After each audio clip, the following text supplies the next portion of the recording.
Previously on X-Men.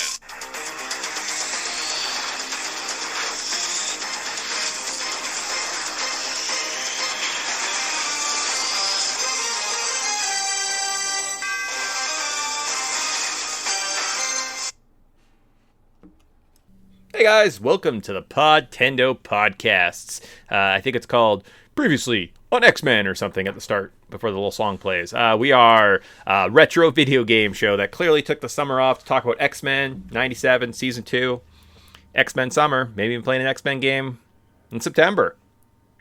Multiple games. I've been playing Lego X-Men because I wanted to play so many Wolverine games. Good times. Yeah. I'm your co-host, Mick. I'm joined by...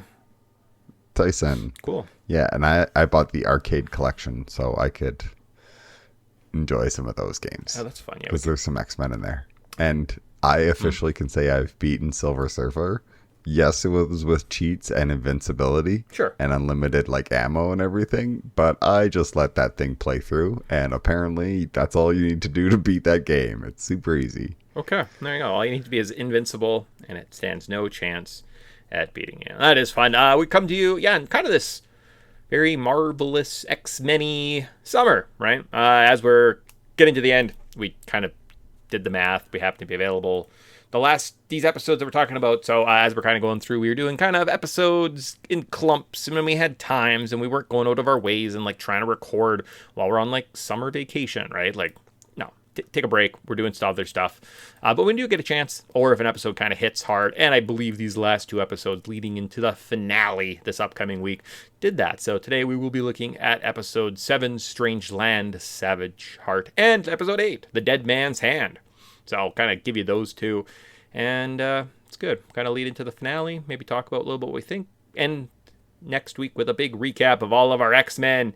Kind of a season overview, how we felt, maybe give it a rewatch at some point, and talk about the finale. That'll be fun. Yay. Yes. But that one might be delayed. This one will probably come out immediately, so you might be hearing it on, obviously before the episode runs, right? And then next week might push back to, our actual time a little later in August. So if there is a break and you don't hear from us, we're coming back. It'll just be probably paused. Or...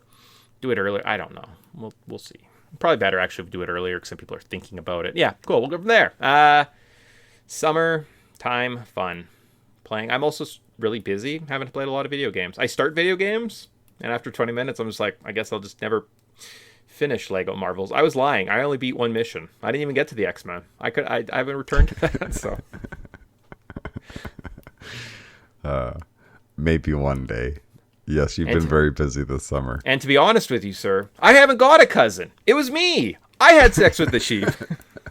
He doesn't got a cousin. All right, there's your weird random Chris Farley reference for the episode. Watched that with Mom and Dad and Tamara, and they were like, I don't think this movie's funny. I was like, really? But Chris Farley is just the funniest guy. The movie sucks and it's stupid, but isn't it good? And even Dad was like, I don't think it's a good movie. I was like, wow, poor Almost Heroes. Must be a Matthew Perry thing. Yeah. Well, I just when he goes all that way to get the egg and she just needs the damn eggshell. Yep.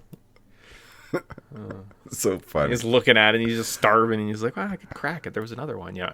Great. Oh, Chris. Okay. Yeah. All right. Well, now that I'm sad, let's talk about X-Men and make ourselves happy. All right. So, episode 7, Strange Land, Savage Heart, which is a play on the episode where Strange Heart, Savage Land, I think Garrock shows up and he fights Sauron. Tyson's like, yeah, Sauron. Woo. Yeah, Savage Land. Well, that's also I was expecting Mr. Sinister. Yeah. But I guess we're not getting him, so.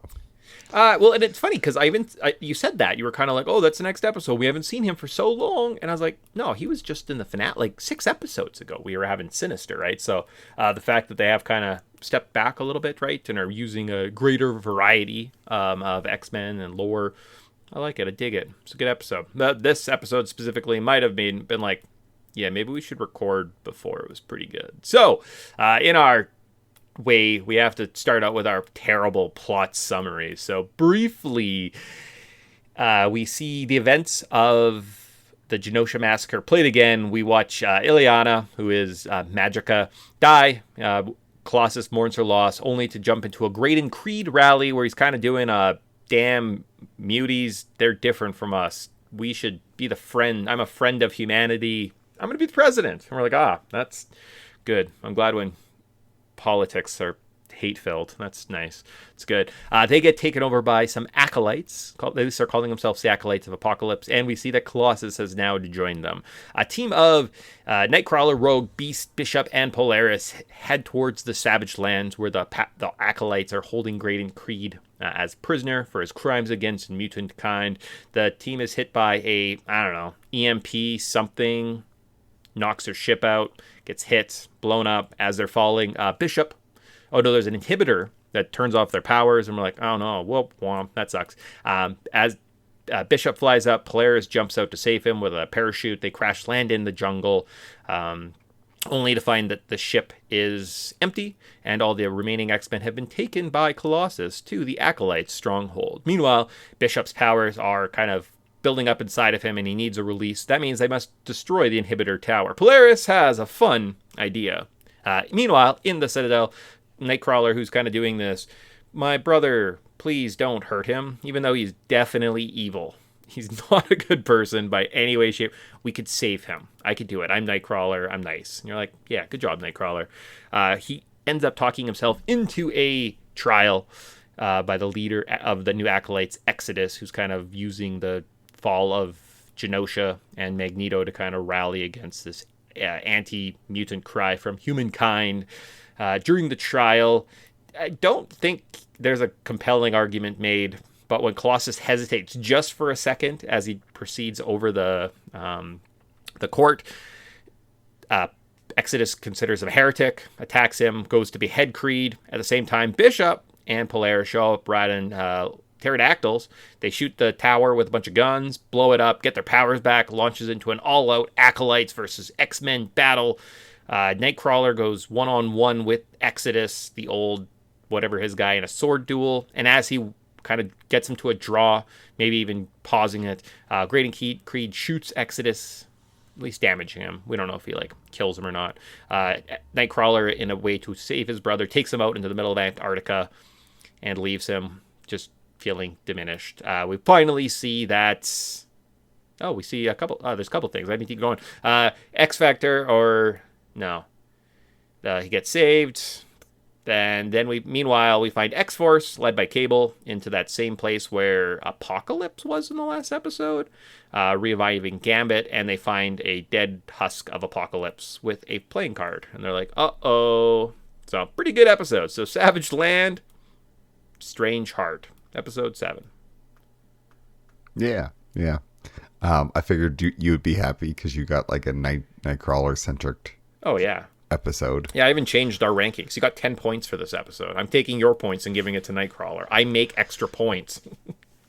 That's fair. Well, he's also pretty high on my list. Okay. But yeah, an interesting episode. Great cliffhanger of what the heck is going on.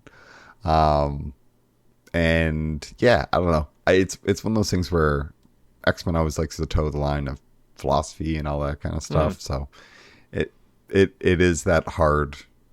It's always interesting for them to explore. I mean, I'm not crazy about it, but it can be interesting. Exploring if somebody is actively terrorizing your people, what do you do? Mm-hmm. Exodus is very much we kill them. Just like how, X-Force has kind of been, because they just go around killing people. They don't question things, and our heroes, the X-Men, always say, no, don't do that. So it's bound to happen. I mean, Graydon Creed's awful. He's the worst. Yeah. But is he a good villain? I don't know. He's just frustrating. I think I liked it more because it is kind of more of a world building, a full world moment, right? Where you get the Graydon Creed running for president, which is a storyline, right? Rather than the President Kelly, which kind of helps against the anti-mutant rhetoric, right? Which obviously this season is building towards. So that there's kind of this less of an acceptance of mutants, which is kind of where the old series was getting towards, right? At a certain point, the X-Men just do enough good things And everyone's like, oh, I guess there are some heroes, right? And we could be accepting of them. Whereas they're trying to take the world and shifting the kind of the whole nature of the society into like anti-mutant, human versus mutant, right?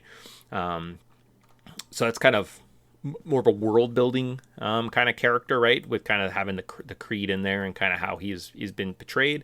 Yeah, it does lots of excellent things. Kind of throws the old. You love seeing the Colossuses and like maybe the Exodus or something like that, and just kind of getting a feel for some of the other characters, right? Rather than the original crew. So, favorite part of said episode. Do you have a favorite part of the episode? I guess Polaris and Bishop. They're always fun to be around. I'm actually like digging like I like how these two have become like buddy. Like they're kind of like they're getting more screen time than everybody else. So I'm really enjoying these like lesser known characters getting an actual spotlight, because I feel like Bishop disappeared season 1, Sure, and then showed up in like the last episode. So it's nice to see him actually get something. Yeah, that's fair. Yeah, get some screen time. Yeah. Well, we were saying that at the beginning. Like, I think the first couple episodes last season, we were excited to see Bishop. Right? Oh, he's back. He's finally here. He's like, he's part of the team, and like he's a good fit, right? For kind of like the stories you could tell in the greater narrative, and then he just disappears. We're like, oh, that's weird. So him coming back, having his moment. For myself, I'm gonna obviously say I kind of like I think the more philosophical, softer approach that the team. This new X Corp brings to the table, right? Having the Beast, having the Nightcrawler on your side that are a bit more of the Democrats, or is that the right word? Democrats, where they can do things and just talk it through. Oh, let's come to our Citadel, show us around, right? Like, we're not just enemies, we're not just here, we're not just gonna do like the Wolverine strike and have a fight. It's gonna be, we're gonna use our words. Yes, our plane crashed, but we were allies once. Maybe we could be allies again. And I kind of like that, the court proceeding, right? Like that aspect of the stories, rather than just like, we'll sneak in, we'll attack, or like we'll be held hostage, and then Bishop saves us, and then we get our collars off, and then we fight.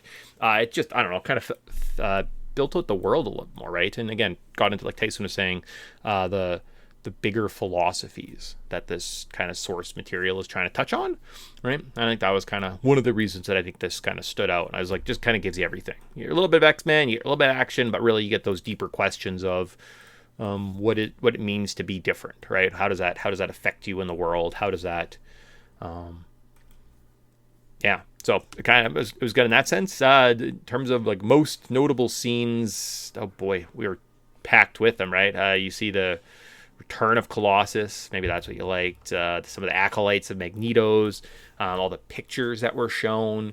We get a cool action scene where Polaris and Bishop are falling in the sky with a parachute. That was pretty fun.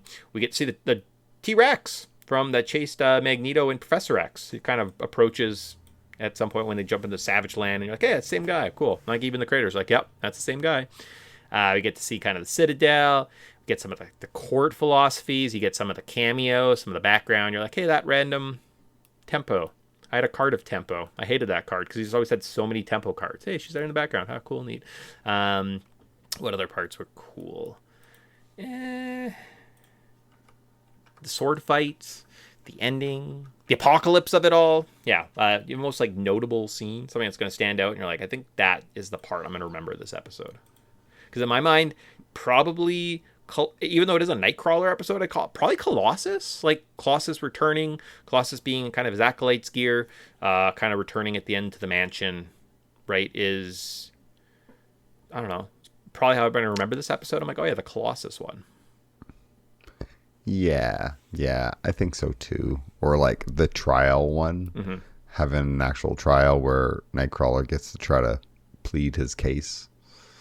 It's kind of like lays out the whole idea of it all. And I don't know. I like Nightcrawler. He's a very kind person, and also like him and Rogue, always like hanging out and being brother and sister. And like, it's my brain just does not remember that you two are related.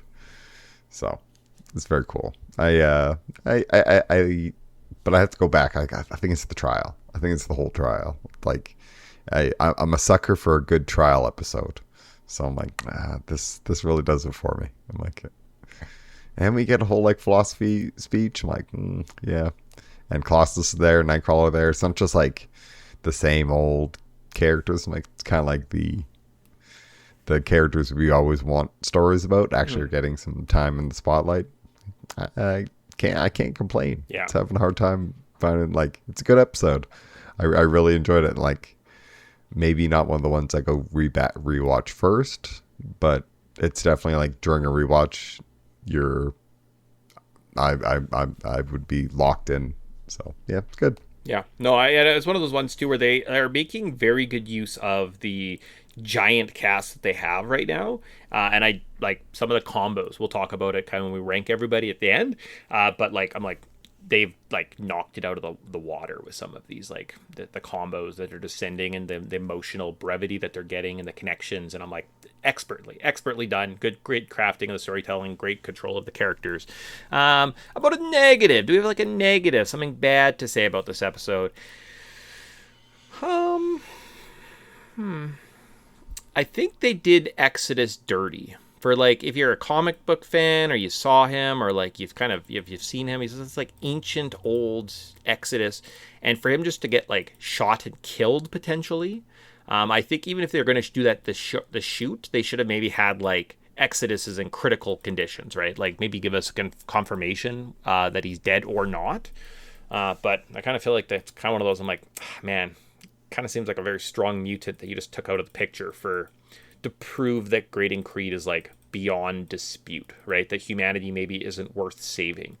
Yeah, that'd probably be like my biggest negative. But again, if you're going to use a side, he's like, we're never going to talk about Exodus ever, right? Like ever. That's why we showed him to you in Genosha, so we could kill him now. Oh, okay. But does seem kind of like you did him kind of. Yeah, and for him to like wait like 2 heartbeats and then be like, traitor. Yeah. You're like, okay, I get this. But yeah, he kind of comes off as like almost very hostile, and it's hard to be like get sympathetic and see his perspective. So yeah, he does come across as just the cliched villain. Yeah, and for him to kind of go out like that just does, it's like kind of sucks. But it's like, is that good writing? Because I feel like it sucks. Because this is a better death than like Maverick. Maverick got done dirty to a point where like this is clearly a joke. Yeah. At least Exodus, I just think maybe I don't love the interpretation and what we got from it, because I feel like I could see him being, I don't know. I don't know too much about the character to be like, what's different? Like, I don't know. This is a blank spot in my knowledge, because I feel like if he's ever around, it's not for a long time. Sure. So yeah, cool. Sweet. Okay, so that's fit. Then we have to end with a praise before we get into our rankings. I think that's how it works. Oh no, I didn't pull up the rankings. What have I done with our lives? Praise of this episode. Excellent tier. Doesn't stand up, like if you were going to rank them at the end of the day, right, and kind of look back, I'm remembering this episode fondly, right? Like this is going up there with it's not a remember it's like a masterpiece in my opinion. But then kind of that next tier of episode, right? Like it's probably one of those ones, if I'm going to return to a episode, right, in a quick rewatch, I could definitely see myself like no hesitation jumping into this. Kind of similar to like a Bright Eyes, right? I really liked kind of Bright Eyes as they kind of formed the team. They kind of solved the mystery of what's going on with the Prime Sentinels, and then you get the Cable entrance at the end, right? Which is kind of a nice cherry on the top. So it's definitely in line with that, which was, I think, the third to last episode, or fourth to last, because then it was like Tolerance's extinction for 3 or something, right? But it was kind of that last point there. So I think it stands up right there in terms of, I see we're kind of going where it adds to the team, has kind of all those points. So that's my final praise for this episode. Tyson, what is your final praise? Nightcrawler. Yeah. Come on, we got a Nightcrawler episode. Or like, why wouldn't you be happy? It's like he is the main character of this entire plot, and him and Colossus just gets to enjoy themselves. But come on, we get a Nightcrawler centered episode. That's my praise. Give me more of these things. I hope he plays a big role going forward, and he keeps, like, whoever is the showrunner, I think likes Nightcrawler. So yeah, I'm okay with it. I mean, yeah, it's just kind of. I mean, Or he was so integral. Somebody's in the writers' room. Yeah. Yeah, to like just kind of the zeitgeist of the 90s, right? Like, I think he was always in the video games, and he was always in the cards, and he's always part of the blue team. At one point he had Excalibur, so he kind of did disband, and kind of, they even gave him his own team. They're like, this guy's so good, we can literally give him his own comic at this point, right? And we think that that'll be a draw. So, yeah, no, his popularity is definitely there, paramount, but with that said, we do have to rank these mutants, so we got to get those points on the board. So what we're doing is we do, I don't know, 5-star rankings. I don't know, whatever we call them. Basically, you get 5 guys. Number 1 seed, you get 5 points. 1 seed gets 1 point. Keep tabs on everything. I'll give you a big tally at the end. I have to re-listen to our finals from last year to figure out how exactly that works. So that'll be coming. That's my homework after this episode for me. So you could also listen, and then you're like, wow, that's the structure. I'm not just going to make up something new. So with that, at our 5th place ranking with 1 point on the board, who are you going to give 1 point to this week? I'm going to give it to Ileana. She was in 1 episode. Mm-hmm. So, yeah, I'm giving her some points because I was hoping she was going to come back, but I'm like, you might just be dead. They might just have offed you, and I'm like, RIP, here's 1 point. Okay. Yeah, I was like, oh no, you got to keep talking. You need to say more, but you're right. She was in 1 scene. Her kind of standing up to the blast was kind of silly instead of like teleporting, even though she just teleported. It's one of those you're like, I guess you had to die. For myself, I'm going to give 5 points to Beast. Beast is super underrated. I was thinking about that, just his contributions and their use and their control of the character, and throughout the series. This whole season, right? Like, just the amount of the lack of praise. He almost built a time machine out of old androids in ancient Egypt. Like, that's pretty cool. I mean, yes, they have like space age technology obviously of existing at that time, but I mean, that's pretty impressive, right? He has votes about democracy, right? And talks about, do we want to go back in time? What is the correct answer? He kind of has these nice interactions with Polaris. He's just kind of sprinkled throughout. And there's just something to be said about the big blue furry poet in the group, right? He was the trope of the 90s. He's the same character as like Mikey from Recess, right? Kind of the big lovable, soft-hearted, kind, gentle soul. So I'm just going to give points to Beast. He was even there. He was on Genosha when Danger attacked, right, and helped out with Jean and Scott's and the Professor. He's just kind of be littered throughout the story. So, Beast, you were there. Yeah, you hung out.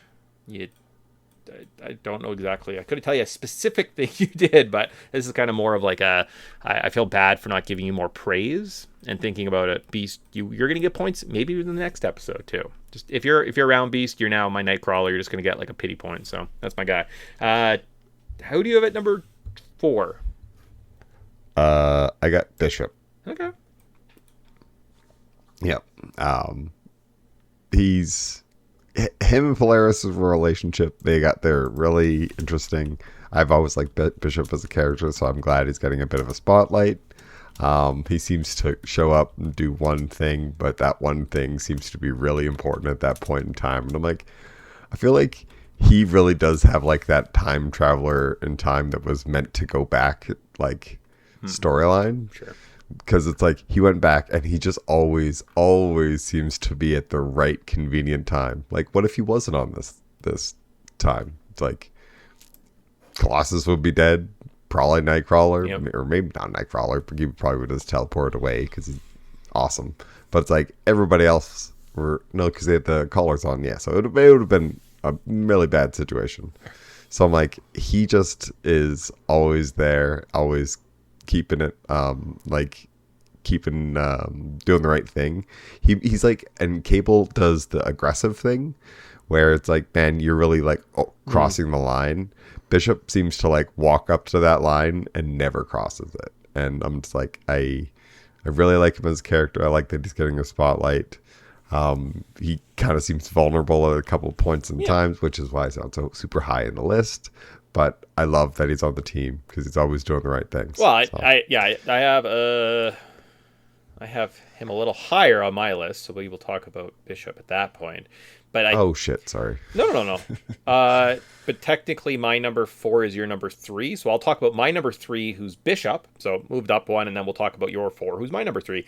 So my number 3 is Bishop. So we can talk about him now. Yeah. And again, this is a display of mutant powers, right? Sometimes we can just give points for that. Having him kind of have this inhibition, this ticking clock, this bursting effect, kind of time clock, did add to the story, right? Added some brevity, added some kind of agency to him, right? Which is good. Great use of his powers, and actually him getting to not just be a time travel. I feel like he did lots of roles, and he just plays with a gun all the time. Him and Cable in the original series, if you watch it, they don't have mutant powers; they just have guns. And you're like, what do you do? So the fact that they keep musing that he can kind of, absorb energy, redirect it, good use of his powers, right? When he kind of gets his powers back and he does that big final blast, knocks down tons of the acolytes, and allows 4 little X-Men a chance of fighting everybody. And you're like, yep, that makes sense, because Bishop kind of like blew up at the beginning. So who do you... So then that's your number 4 is Bishop. My number 4 is Polaris. Then my number 3 is Bishop. But we already talked about Bishop. So Tyson, who do you have at number 3? I got Polaris. Oh, samey. Awesome. Cool. Yeah. She really, man, she's the only one with agency in some of these episodes. Yep. It's like, why is she the only one trying? Why is she the only one, like, taking an effort? And without her literally diving after Bishop, it's like, well, he's in a really bad situation, but she's just like in a heartbeat, just like, oh, grabs the parachute, unclicks, dives after him. It's like, sick. Like, so sick. And then she comes up with the idea to ride the pterodactyls. And I'm like, all right, again, the only one with agency, the only one doing anything and thinking is Polaris. So yeah. And like, I'd say her actions kind of why she's above Bishop, because she has a bit more of a calm head to her. She kind of seems like she has a bit more fun. She just is a fun use of this new character, right? And when she does get her powers back, be able to grab one of the big hairy guy's armors and kind of launch them at the others, right, to help battle. You're like, cool, awesome. I didn't know we needed Polaris in our life, but you are pretty badass, and they're doing an excellent job with that character. Who do you have at number 2? I have Colossus. Yeah, same. Oh, perfect. Yeah. Yeah. It's good to have him back. I mean, I think we both have a soft spot for the big kind Russian who turns into a big silver guy. It's like he's been a staple for forever. It's nice to have him back on the team. Oh yeah, just his introduction into the show, his use, like I said, I think we're going to remember this as the Colossus episode, and I've kind of already given him my praise, so I'm just going to echo what I said before. So I'll save that time. Tyson gave his little bit of praise. Anything else save Colossus? Nah, it's good to see him back. And we got a classic, Ileana. Yes. Hey, you know what? Not an episode goes by without him that I don't want him just randomly yelling that. Ileana and run in front of tractors. And you're like, yeah, do it, Colossus. Woo! Just that one thing they like. You haven't seen Fire Saga. It's like the Will Ferrell singing one with Rachel McAdams. It's good. It's on Netflix. No. I recommend it. They have this stupid song at the beginning. There's this like, they want to be a band, and they have a stupid yin. No, it's like Ya Ya Ding Dong song. And there's this really angry guy at one point. He's like yelling, and he's like, "Just I want to hear Ya Ya Ding Dong. It's the only thing that makes me happy." And Will Ferrell just gets in this screaming fight in this bar with this guy. Just play Ya Ya Ding Dong. That's all people yell at Colossus is just play Ileana. He's like, I do so much more. Just play Ileana. Okay. We'll leave you in charge of the school, and then all the kids will be taken by secret government. We know how this works, Colossus. Come on. And then number 1, sorry, Dyson, who do you have? Nightcrawler, obviously. Yeah, same, obviously. Yeah, cool. No, it's one of those ones where I'm like, I mean, his teleporting ability is so busted. Yeah. It's so busted. It's amazing. And I love that they're just like leaning into that, where it's like, oh yeah, if he just teleports around, like, good luck actually trying to get a hold of him. Oh yeah, and he has a tail that he can use as like a third hand. And you're like, yeah, in a sword fight, he is just like ridiculous. It's awesome. Oh, that's it. He brings in kind of the I need to save my brother. I'm coming with my sister. He diplomacy. I think that's not the word. I think I said democracy. I think I meant diplomacy earlier. He uses diplomacy to get into the Citadel without fighting. He uses his words to kind of talk even with the radicalist, I guess, of Exodus, right? And you kind of see the two sides of the radicalism, the pro-mutant and the pro-human sides kind of clashing, and he kind of comes in between and says, hey, let's see if we can find, like at least give him a trial, a fair trial, before we kind of execute this guy. And then, of course, his end sword fight, he kind of has this final moment with Creed, leaving him out in the snow. Great from the little guy. I love you, Nightcrawler. You're the best. Cool. Yeah, he's delightful. Yeah. I honestly think he's almost so powerful it would take multiple X-Men just to even stand a chance fighting him, right? He's not Omega level, but he's kind of better. He's beyond. I'm just kidding. Okay, not to throw spoilers of what's going to happen in 25 minutes when I tell you you're my number one and you're like, you suck, I hate you. Okay, that's good for episode 7. We're happy. Yeah, sounds good. Okay. Moving on to episode 8. There we go. So to wrap up our penultimate episode this season in the season 2, you're like, guys, they're going to take out Apocalypse. That's how it started. That's what it's all going to be about. No, he's going for a couple seasons. We have Dead Man's Hand, episode 8. So Rogue has nightmares of an undead Gambit. X-Force. X-Force brings... Oh, yeah. I don't know. No, I have to tell this is my terrible plot summary. So I'm just going to read Wikipedia. No, I'm going to do a better job. I'm going to summarize. So Rogue, having visions of an undead Gambit, awakened at X-Corp only to as they are attacked by potentially a foreign plane. There's a big military plane with psionic jammers. As they kind of ready the guns, Jean and Scott kind of recognize that there's a different force. We get the Cable theme. Jubilee shows up, and they land. They find out that Baby Gambit is back with a singed Queen of Hearts card and the crippled corpse of Apocalypse. The two forces then team up to hunt down Gambit. They use the new Cerebra, not Cerebro, but Cerebra, to find out that Gambit is returned to New Orleans. New Orleans. I don't know. New Orleans. How do they say it? Nowlands. They had returned to Nowlands. We see a flash of Gambit arriving to both the Thieves Guild and the Belladonna's Executioners Guild, whatever it is. He corrupts their minds. They do a tithe. Oh, no. As the X-Men are headed to Nolans, the Death Riders, which is now all of these kind of Gambit's kind of mini horsemen, attack the X-Wing, or maybe it's Cable's plane. Yeah, I think it's Cable's plane. As they're attacking, they're kind of fighting them off in the air. Gambit confronts Rogue in the hangar bay, knocks her unconscious. Or no, actually just says, come with me, I'm going to save you. Knocks Nightcrawler unconscious and escapes. Later in a candlelight dinner, we see that Gambit is trying to, even though he doesn't like Apocalypse and killed Apocalypse, he's trying to make up for Apocalypse's love with the Executioner, or the External, who the Thieves Guild then summons. Apparently he can kill him, or he kills the External, takes some gem that was given to her by Apocalypse to give her eternal life, and binds it into Rogue. Just then, the X-Men and X-Force arrive to fight off the Death Raiders, Gambits. I think Rogue is just knocked unconscious, so she's actually not really doing anything. Nightcrawler, however, who has been turned, takes out, like I said, the entire X-Men team. And it's not until Jubilee, congratulations, Jubilee, blinds him, and they're able to knock him kind of unconscious. It also might be one of those things you're holding your punches because you're against your brainwashed friends. You don't want to kill him. So that's maybe why Nightcrawler seems kind of overpowered. Xavier shows up, and he's like, guys, don't worry.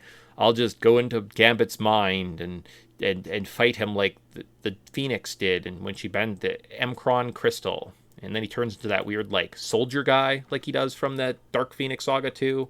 A lot of callbacks here. Turns out that Apocalypse has actually taken control of Gambit's mind this whole time. He somehow put his mind into this former X-Man in this dead body. Obviously, Xavier just screams, and he's kind of terrible at his job. So never feel bad about your job, because Professor X sometimes, you just suck. You're just the worst, right? Meanwhile, as Apocalypse kind of takes control, Rogue somehow summons her psyche into this astral plane, is able to rescue Gambit from Apocalypse's hold, forcing Apocalypse kind of into his subconscious. The X-Men thwart X-Factor's, so Psylocke, Archangel, and Cable's secret plan of killing Gambit, killing Apocalypse. They escape, take them back to X-Corps to try and help their former colleague. Meanwhile, we see the scrambling X-Force of the Cable, the Psylocke, and the Archangel trying to regroup as X-Force, led by the what's-her-face, the blonde lady, Dr. Cooper, says we should join up together, take down X-Corp, and stop Apocalypse once and for all. And that was episode 8, Dead Man's Hand. Yeah, pretty good episode. Didn't think that they were going to resolve this so quickly, but apparently we're just ripping through storylines this episode, or this season. So yeah, awesome, really cool.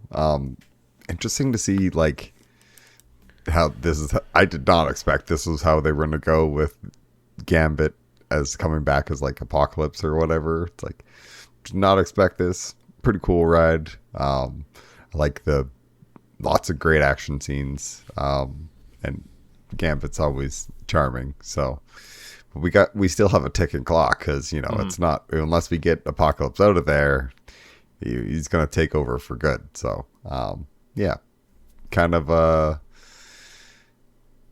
fascinating episode. I really liked it. Man, a lot happened. I at one point I was like, is this a two-parter? And I paused and I was like, oh, I still have like 10 minutes left. Yeah.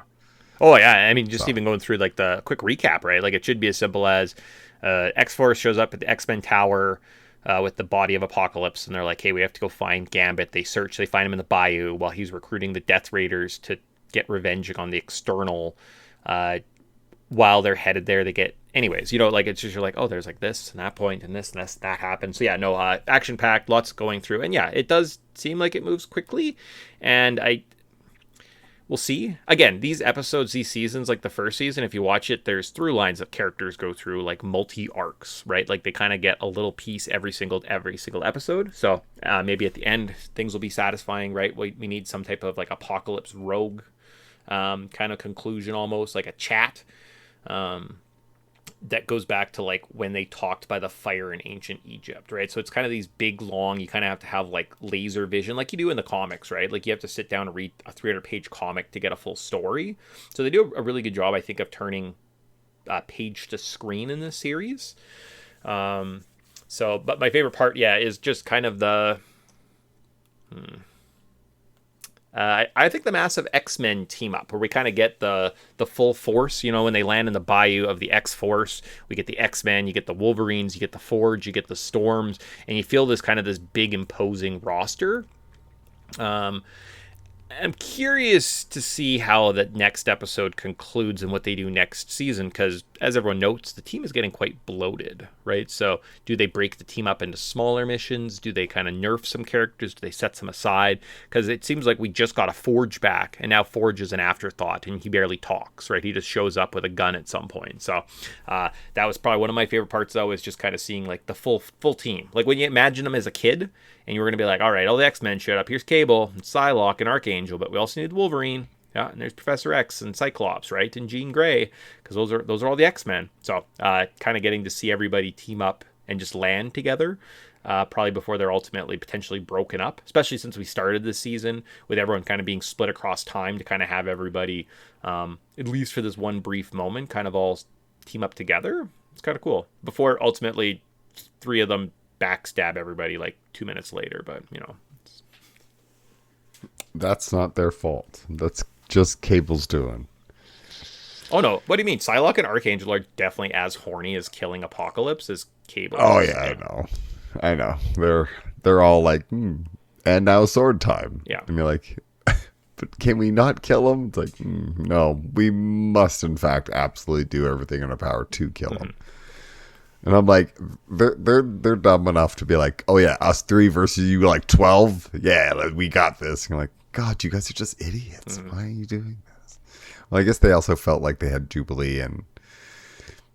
No, because they were kind of doing it behind their backs. They figured that Jubilee would probably go. That's why they weren't in on the betrayal, Yeah. right? So like Jubilee and Sunfire, who were both kind of radicalized working with X Factor and thought they were in a noble cause, right? Like think of all the things they broke into X Factor and broke out. Sorry, I think it was X Force. I might have said X Factor.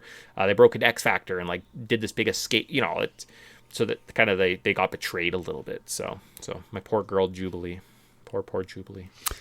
Yeah. Well, hey, without her, they ain't blinding Nightcrawler. Oh, that was like acknowledged that like when she landed the final blow, I was like, awesome, good for you. Kind of most notable scenes. What do we call, like, what are you gonna remember when we think back to this episode? The introduction of kind of death, Gambit as death, right? Is it gonna be the introduction or the reunion of the Summers, right? Cable and Jean and Scott finally get to kind of have their sit down and kind of chat. They get to have kind of the big introduction of here's all the X-Men all together for the first time, right? Is it going to be the attack on the Death Raiders? Is it going to be the kind of Bayou theme or the love story of Apocalypse? Is it going to be kind of the Bayou reunion of Nightcrawler and Rogue and Gambit? Is it going to be the big battle up at the end, the betrayal, the saving of Gambit, the battle in the astral plane? If you think back on this episode, what's going to stand out in your mind? Because I think I'm going to remember Gambit's comeback, probably. Oh yeah, absolutely. That charismatic son of a bitch. It's like holy moly. As soon as he and Rogue are like in a scene together, it's like it's so captivating because he's so like he's still like Gambit and Remy. So like. Rogue you still get this like their romantic connection. It's just like dialed up to 11, and I was like, dang, like this is the most like charisma I've seen between two characters in so long. It's like it's so fascinating, and I'm like, I love that they actually get these little moments, and it's interesting for Rogue to be like, you know, it's all bittersweet because she's like, you're dead, but why are you back? This makes no sense. It's clearly Apocalypse. And then, like, when she goes to, like, touch him and it just doesn't work, it's like, yeah. Rogue was always going to stick to the plan. She was 100% like, no. Even if it's, like, Gambit, I'm going to do what's right for the team because we have to stop Apocalypse. Sure. It's like, wow. I'm so impressed. Like, Rogue, now that I'm talking about it, like maybe I switch my 1 and 2, but I don't know because every time Gambit opens his mouth, it's just like he's so charismatic. Like I get it. I like, yeah. So fantastic. I think the best part is the Gambit Rogue romance. Oh yeah, and just kind of that full circle moment and the kind of I do enjoy the callbacks to, and they know what they did. They obviously knew what they were creating when they made Remember It. Right, because now this is the second, maybe third time that we've returned to that massacre, right? Of her kind of doing the floating, dancing above the that kind of choice that she made, and just how much influence and impact that has had on this series, right? Like that is the conclusion, right? Gambit's death essentially from that episode is now just the conclusion of this series, this season, and we're gonna have to like wrap up Apocalypse in the future. Right now, ultimately, who's the greatest X-Men foe? Probably Apocalypse. So if they're thinking that they've got 5 seasons in the bank and like we want to tell this kind of full complete story as a series and not just have an ongoing episode of the week, like they're actually trying to tell a giant narrative, it does kind of make sense to like cripple Apocalypse, knock him out, and then do some other stuff for the next couple seasons and maybe end with a big Apocalypse conclusion with a Cable and like what's the satisfying, how does he get his story, right? So I think his day will come, but just kind of getting to this point. So my favorite part is, I think the Gambit and Rogue stuff all kind of works. That's probably what I'm going to remember too, right? The goofiness of Gambit, and he comes back and you're like, whoa, he's just kind of, why is his skin black? Is that like because he's dead or decaying, or just, I guess he's just, it's a death thing? Why is Warren Worthing skin blue? Okay, yeah, I got it. It's part of the process. Okay. Yeah. That's notable. How about a criticism? So my criticism is that Tyson nailed it. They move fast. They've been doing a lot. Gambit's already back in our lives potentially. So one of the, that crippling kind of showed up from the first season, that Remember It, that death, that sting, that ting, that kind of dusty feeling you get when you watch that episode. Going forward, it's always going to kind of take a little bit of the shine off of it. Wolverine, his claws got ripped out. Oh, they're back in him. Almost same with Gambit, where he was back in our lives like instantly. It wasn't teased. It wasn't like thrown about. They could have done other stories. They could have had a different character kind of doing this role, and hinted at what was coming, but they kind of just threw it at us so quickly. So I imagine the conclusion next week is like they save Gambit and Gambit's back, or maybe he's like, I need some time alone to like remember who I am. So he like pauses, but he's going to return at some point. You're like, yeah, Gambit. So it's kind of, I don't know, the quickness that they move at. And maybe they're like, guys, we have so much to get through in the next 3 seasons. We have to move. And it's similar to a comic book. Like, yeah, like I said, I was doing a bunch of research, just getting back into how comics read, especially in like big overarching narratives. They do tell stories in kind of silly ways. Like one episode will just be like a reporter's point of view and like reporting on a Sentinel attack, and like you learn different aspects of characters and what they were up to, and like that's what Cable was doing, right? So it is sometimes they tell stories. Comics aren't a linear process. They're not a book. They're not a movie. They're kind of their own unique thing. So the fact that these episodes kind of are very reflective of that is fine. But it does just, you're like, oh my gosh, guys, you go so quickly and we're missing this. And I would love to have seen that or have a bit more mystery instead of them jumping to Gambit's alive. Oh, I guess we just know that. Huh, okay. Yeah, yeah.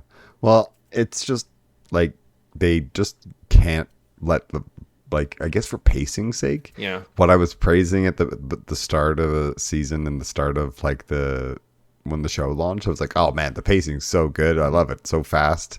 And now it's like, I want to slow down. I just want to slow down. That's why, like, the longer episodes, like the last one was a longer episode. It's like, man, if you can give us like 33, 35 minutes of content, it's like, it feels so much more satisfying than it does those shorter episodes. It's like, I just feel like we really do. I want more content. Please give me more content. Mm-hmm.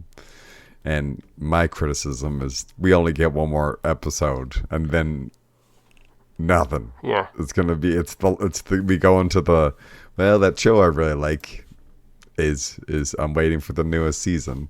Like, just, I don't know. It's one of those ones where it's just like tragic. We get one more episode, man. One more. This could be so sad when they're all gone. I don't have to do something to fill the void of these characters in my life. Speaking of, I'm just clicking. It looks like they come out sequentially after this. So like they're hoping to hit like a 27, 28 date. So that's why in my mind, I think, and when season 1 ended, I think the story was they had a bunch of this content already recorded and made, and they just had to kind of like the next 2 seasons. And it is just one of those things. Yeah, it is the pace of the episode. It's kind of what they're trying to get through. It's the scope of this project. They should have taken 20 episodes and really kind of dragged it out a little bit. We probably would have liked it more. We probably would have been there for it. But obviously, it's a limitation of the production, and they also don't understand when they greenlight these projects, kind of the scope that they could expand. Maybe on season 4, if they start like, oh, we're gonna get to 20 episodes now, right? Because we can blow it out. People are excited. But I think this is just like, I think all this content has been made already. Like all these voices and the storylines are already like in and done kind of thing. So, yeah. Negative criticism, one more episode. See where it goes. Final praise of this episode. Man, that fight scene with Nightcrawler was awesome. Yeah. And it's like, yeah, you can say everybody was pulling their punches. Like, I don't know. Nightcrawler, when he wants to throw down, he can just get so dirty with, like, imagine somebody who just can just pop in and out of anywhere they imagine. And yeah, it's like, I don't know. To me, it's like Nightcrawler, even when he fights dirty, is still being very fair about this, because it's like, man, you could be so ruthless. So I love that we're getting so much Nightcrawler. He's such a badass member of the team. So I'm super happy whenever he's around, and we get Psylocke. She's back. I mean, whenever I see her, I'm just happy. It's like, wish you were a good guy. Don't care that you're a bad guy. It's all good. Cable, like, I mean, just all the characters we're getting. Like, this was just such a fun, excellent episode. Everybody got like a good moment to shine. It's like I just love how they're just like it feels like all the characters are handled with such care, and I just like appreciate that so freaking much. Yeah. It's so nice to like actually see and enjoy having a TV show that you're like, wow, this isn't just filled with a bunch of like irritating characters that I hate. It's like I just got to spend time with a bunch of characters that I really love, and it's awesome. Yeah, no, I kind of agree, and I'm going to say that just the way that they've built the teams and they've slowly added and they've kind of introduced characters and they've kind of just, organically kind of given their little moments and build-ups, and this is why this character is here and there's this placement. We saw that last year with kind of the Bastion, Magneto, the Asteroid X fight where we kind of have the two teams attacking, and we just kind of get that one focus. It was my favorite part. I guess it's my praise. But I don't want it is just the big team up, right? The fact that all these characters have had their moments. They've kind of got fair treatment and respect, and that's good, right? And I think if I was a kid and you would have told me that I lived to 40, I probably would have been like, man, that's so old. It is really old, and I'm pretty excited about. I did it, guys. But getting to sit there with my X-Men cards, right? My Fleer, my 94, my 93, my 1990, and my 91 sets. You know what? I was on eBay looking at some old Marvel cards, and I was like, to be able to just sit with that Fleer set and flip through it and see the Exodus and see the tempos and to see the stories of the apocalypse and be able to kind of read the back of the cards and take in the red and slim of it all, the Mother Ascani. It's just so satisfying, right? Like I would absolutely just adore that and love this. And it is kind of that my positive is clearly the people that made that are also the same ilk. They also had the same cards. They still did the same collecting that I did, and they're now making content for me, right? So I mean, I can't make a criticism. I'm literally was gonna look at some point today, maybe pull out some cards and go through some like Marvel cards and binders and do some sorting and be like, what's this worth? Because I saw a set of that I know I have, and it was just like a couple cards. This, the beach ones, the Fleer 94 X-Men where they're all on the beach. Yep. Those 9 cards, if you have them all, they're selling on eBay for like $80. I was like, oh, jeez, I have that whole set. Cool. And you can buy the whole base set for like $70, but you don't get those cards. And I was like, okay, I need to maybe I should like find that set and then like cards that are not as somebody who drops money on cards. I'm like, that's nothing. Yeah, that's a box of a booster box nowadays where you just get like all the cards. That's a thing. And you just have the whole collection. It's like that's so affordable. Cool. It's like I'm surprised it's not more expensive. Well, and I have a set of like 1990, I think, like the original Marvel cards, or maybe 91. They were like X-Men cards, and they're not like the fire. They're more like just the papers. But I didn't have a full set, and I was like, well, maybe now I start just like buying solos. Oh, I don't have this last Danger Room scene. I'll finally get the long shot, and have this like one page filled. So anyways, that part of my nostalgia is like, oh baby, that's lovely. So that's the end of this episode, into the penultimate, where I think we've kind of given predictions last season when we did episode by episode. Lots of the show, if you go back and listen, is just so much like this is going to happen, they're going to do this. It is fine, but I think we did a little bit less predictions because I honestly don't know where it's going, right? There's a lot of groundwork. We think we probably rescue Gambit, set up something for the future, right? Hint at Onslaught, the Brood. Shi'ar comes back all of a sudden. You're like, whoa, not Vulcan.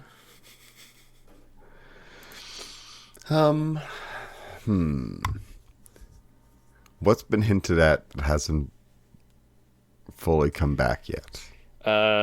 We need kind of a satisfying conclusion to the death of Magneto, which was supposed to be kind of the big emotional beat of this episode that just didn't play that well, except for when Professor X was kind of beating himself over the head with it, right?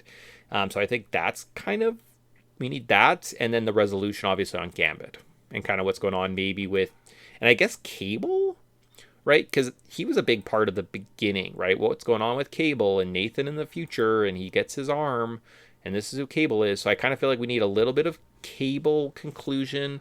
We need to know what's going on with Gambit, and we need something with Professor X and Apocalypse. Yeah.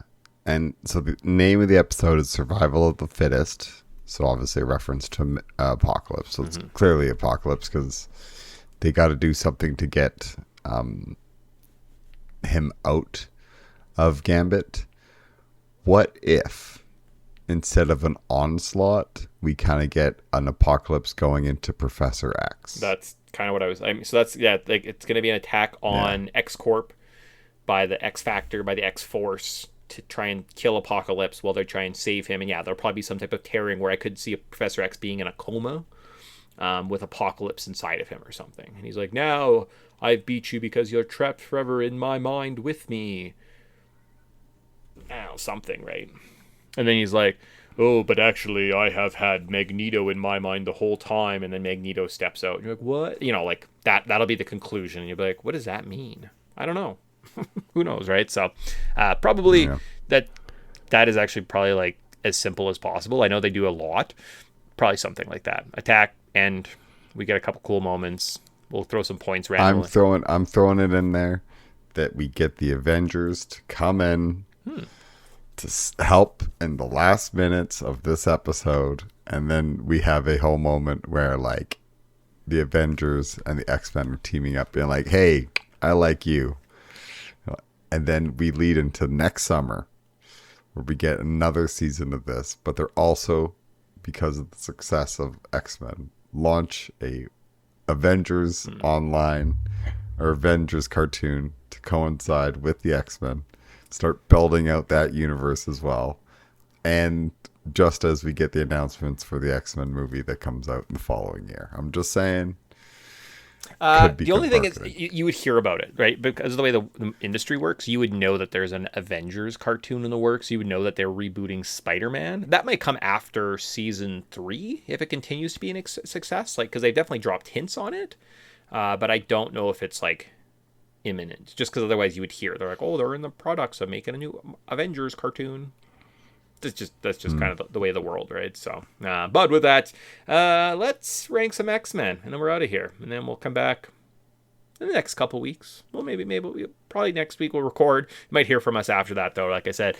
So we got to get into our X-Men ranking. That means we got to start with who's number 5? Tyson, do you think we have number 5 with 1 point this week?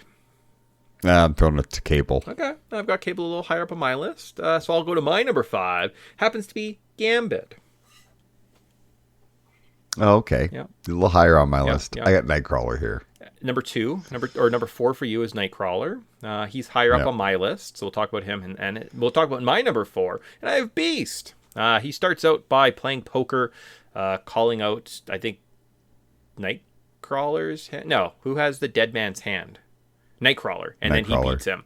And he kind of gives a little bit of philosophy. And like I said, Beast, you've done an excellent job. You kind of step up. You've done well, so you've done a little philosophy. You kind of like one of those memorable moments. I'm like, oh, the card game where Beast is telling us about the dead man's hand. Cool. That's why you got 4 points. I just like you, Beast. I don't know. I started thinking about you. I should have given you more points. You tried to make time travel out of it, robots. What was I? You didn't get any points then. Poor.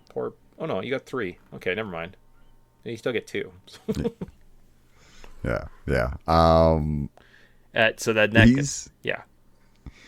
My problem with that poker scene is, where's everybody's chips? Were you saying everybody went all in on that hand and all the chips were in the pot? Mm-hmm. Come on, man. And then some of them fold. Come on, man. Yeah. Just come on. Whoever directed this scene of poker, it's like, please give me 5 seconds just to be like, put some chips here. Just like, please. That's fair. No, that's fair. Cool. Then we're on to our number 3 this round. 3. I got Psylocke. Excellent. Good She's choice. there. Yep. Is she on your list? She is not, no. So we can talk about her now. Okay. Yeah. She shows up. She's always... They gave her all the speaking roles. Like, she has to do something here. Say all the stuff. So she gets to, like, lay out the plan. I'm like, yeah. Give her some speaking lines. I'm stoked that you're actually helpful. And then she also helps with Cable and Jean when the plane's crashing. She's kind of like steering the front, and I like that scene because it kind of shows like again, why are they flying a ship this big? There's not that many of them. This seems ridiculous. But the like Jean has the back, Psylocke's trying to steer the nose, and then like Cable has to use his power and to like help stop the rest of the ship. And I'm like, it's kind of cool. Like, you can see, like, Psylocke's psychic ability can only handle, like, the nose, and Jean can only handle, like, the tail, and Cable has to help out with the rest. That was really good. I'm like, you know what?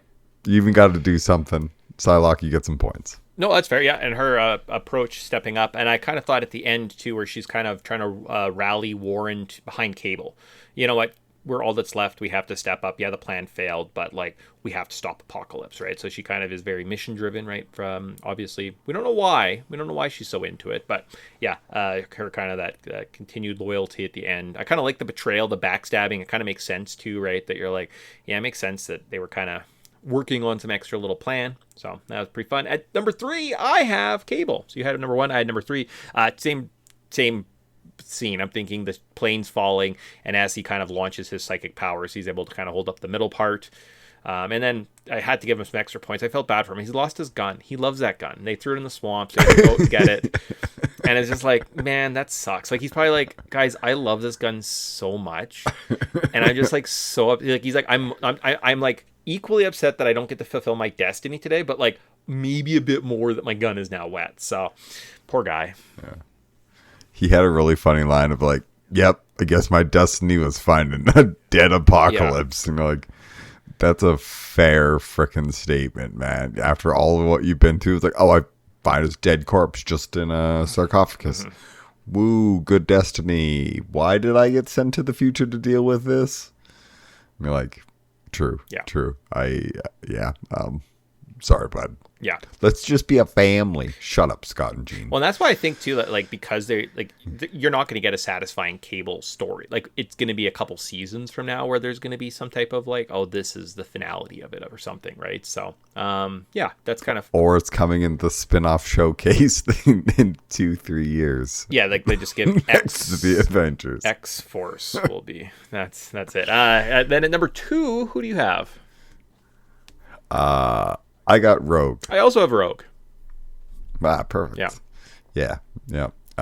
As we mentioned, emotional center, her kind of going with Gambit, her getting to be technically external, right? Like she gets the power of the external in this episode, so that's kind of see how that plays out. But then her jumping into the astral plane, right? Like she's not a telepath, but just her close connection, feeling the love of her life, was able to help kind of pursue her conscious into this battle and ultimately rescue Gambit, right? And I think that kind of display of kind of love, affection, care, warmth from this character who can't touch you, right? Who literally is her biggest thing in life is I just want to be able to touch someone and love them, and I can't, right? Like I have this great strength, this great power, but I don't get to do the literally the only thing that makes life living, as she tells Apocalypse, right?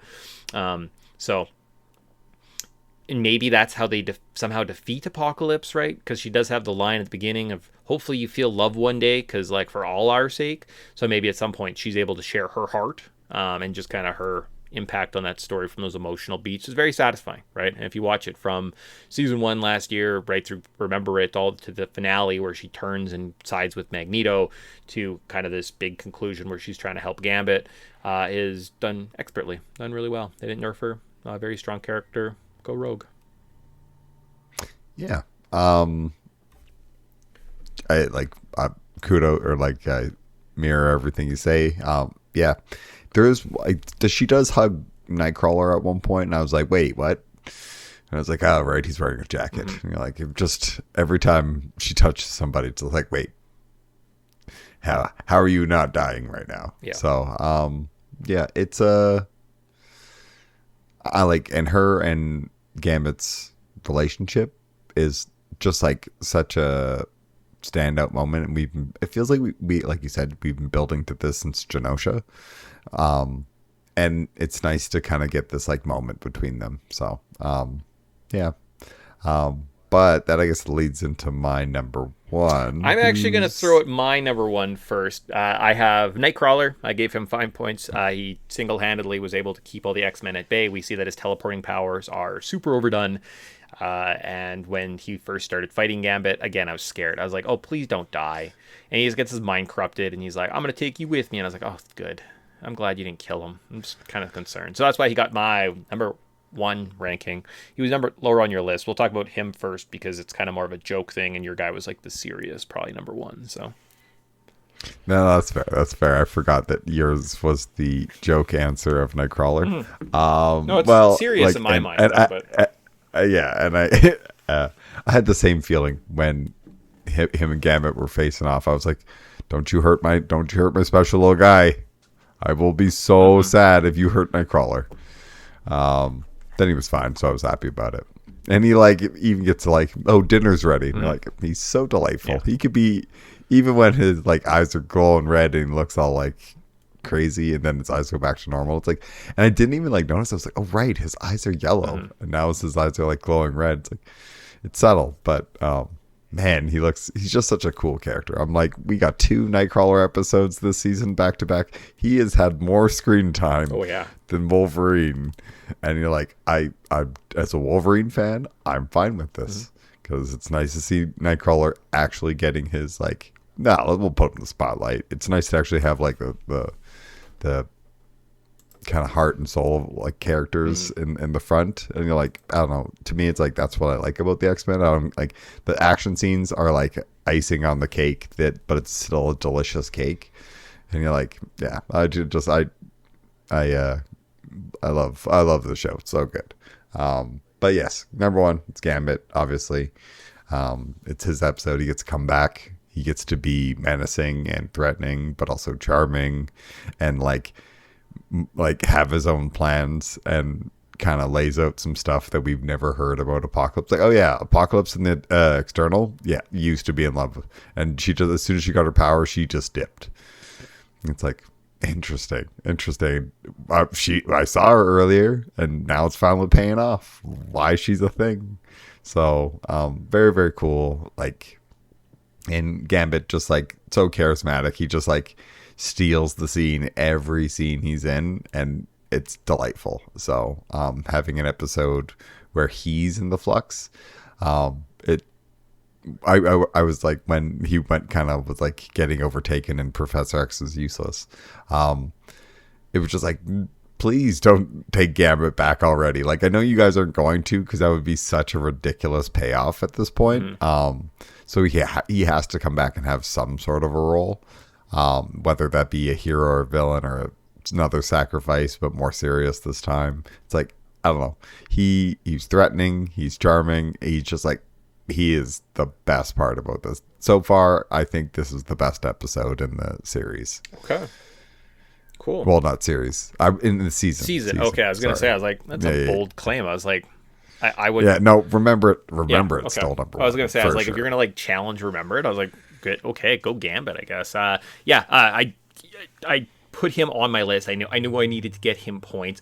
I kind of have some questions about like what happened with Apocalypse's body, and like there's a future Apocalypse, right, potentially, and there was a 90s Apocalypse from Fabian Cortez in the last one, so he should have a body in this timeline. So there's 2 Apocalypse, and kind of what happened, and like how come he didn't go into Archangel if that was like the solution to get ultimate power, and like how is Gambit's body better than like his external, like there's just those questions that maybe get answered next, and we're like, oh, that's what happens. And it is a little slower, and we get a little more origins, we get more of his plan, but it kind of does seem like the sprinkling of what we've got from kind of what's going on with Gambit and Apocalypse is just not the most satisfying. So I did knock it down a little bit, but and then kind of is like he's just back and he's like just black skinned, but then he's like fine and his hair is black, and I don't know, and those kind of questions. Yeah, that's why it's just a little bit lower. I think that's a reference to the comics. Sure.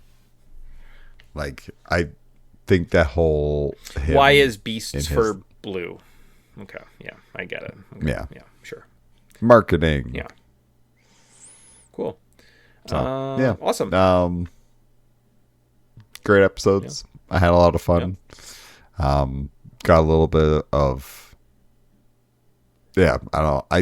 So far, digging it. We got one more episode to go. Excited to go. Kind of don't want to see it. Kind of wish it was 2 weeks from now, so I still had more time to like look forward to it. But once it's here, I'll watch it. Then the waiting game.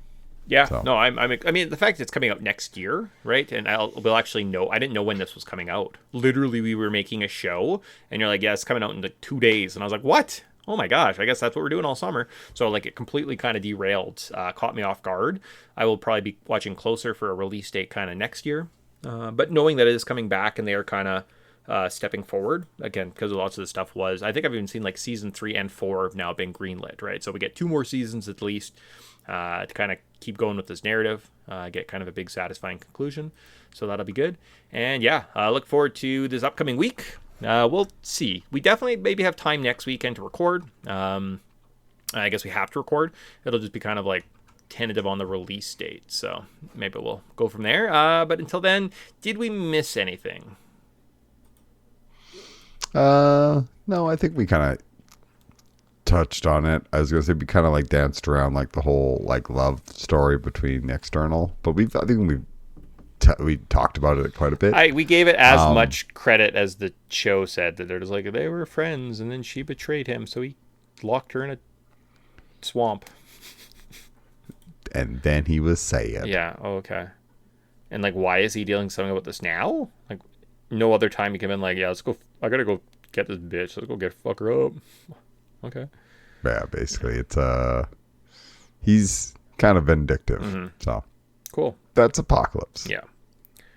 Awesome. Cool. So with that, we'll see you guys at some point before we come back and play video games. We are playing video games. In fact, the video game we're playing next got delivered while we were recording a podcast. I just checked my delivery list and I was like, oh, it's at my front door. So that's what I'm doing after this. That'll probably be maybe a September tease. So a couple more weeks and we'll be probably dropping an old retro video game in your face. Oh, baby, you're so excited. Perfect. Cool. Yes. Sweet. Well, until next time, everybody.